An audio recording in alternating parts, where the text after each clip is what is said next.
I thought I'd just briefly sort of introduce myself really. Why on earth am I standing here?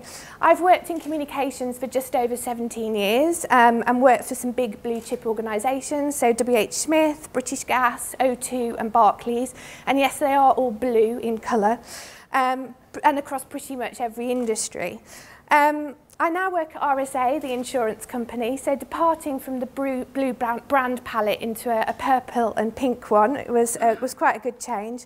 I've spent 3 years there. Originally I was heading up the communications team for the UK and Western Europe division, but now I've moved into a new role, literally in February this year, to spearhead RSA's kind of charge on social media really. You'll probably recognise RSA more for our More Than brand, but we also underwrite insurance for some big high street companies, so people like John Lewis, Marks and Spencer's and Tesco, just to name a few. We've got 22,000 employees globally and operate in 33 countries, and we have 17 million customers worldwide, just to give you a bit of background. Now, RSA has been around for 304 years, would you believe? This week, actually, we're celebrating our birthday. So probably not the first brand that you'd think of being particularly ahead of the curve from a social media perspective. And sadly, you'd be right, actually, at the moment. So my focus for the next few months in my new role is actually to put the foundations in place, or the basics, as I'm calling them. So sadly for me, not very sexy at the moment, but much needed. And one of those basics is actually robust measurement, and I'm looking at that right now. Now, I use the word basic a little flippantly because I think everybody in this room knows, and as Stephen and Chris have already talked about this morning, that measurement and social ROI is a lot easier said than done.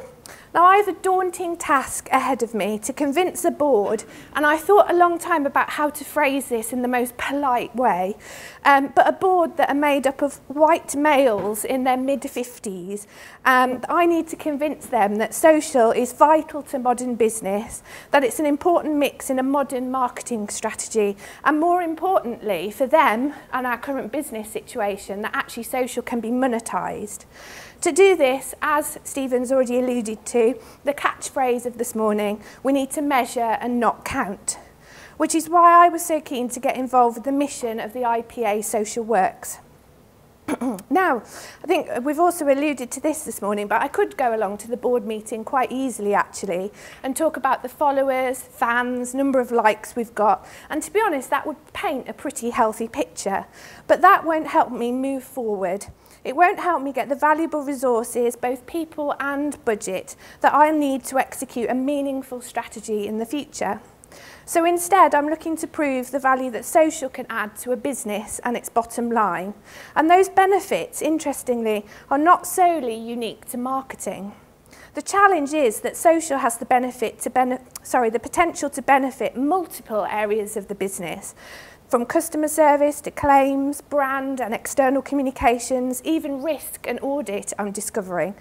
So my, or our, challenge in this room isn't just engaging one board member, it's actually engaging them all in a strategy that breaks down those traditional silos that often exist in big corporate organisations. This is why measurement that provides actionable insight is so important. No longer can you afford just to dabble or play with social, because increasingly it's been seen as a viable business tool. We have the opportunity to prove that it deserves a seat at the table in big corporate organisations, and more big brands are actually investing in people at a senior level to create these strategies for them. What other single tool can actually claim to deliver such an array of multiple benefits? Increasing sales, improving customer service, reducing costs, as we've heard about in the case studies this morning, managing reputation, and also improving efficiency. So the way I'm going to approach the long-term social strategy for RSA is running a number of small 90-day test and learns. So thinking about measurement in advance to prove their success, or not actually, is going to be vital. Quite often, especially when social is concerned, as we've already heard this morning, you get to the end of the project before defining the metrics that are actually going to be based, that you're actually going to base your evaluation on. I believe this needs to change. So what we're going to cover later this morning, the 5-point plan that James is going to introduce to everybody, that the IPA Social Works have created, is going to be an invaluable tool in supporting us all, whether you're agency or client side, to help us better define our measurement requirements up front and therefore prove a real return on investment. So not followers and fans, but actually pounds and pence. So measuring, not counting. I hope you go away with that ringing in your ears after this morning.